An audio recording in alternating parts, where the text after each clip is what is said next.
In today's video, I'm going to show you how to make your design portrait in Canva. First, open up Design in your Canva and look for Resize Magic Switch tool at the top of screen. Inside this tool, you will see an option to custom size.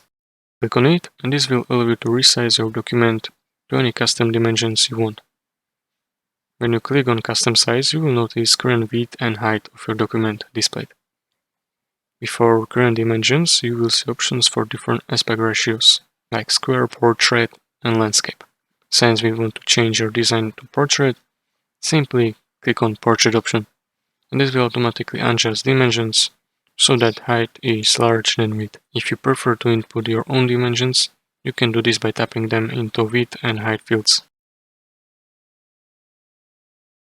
After selecting or inputting your desired dimensions, make sure size displayed is correct. Click on Continue, and Canva will show you a preview of how your design will look in new dimensions. In preview, you can see that text and elements are rotated, and everything is adjusted to fit new size. You have two options to copy and resize.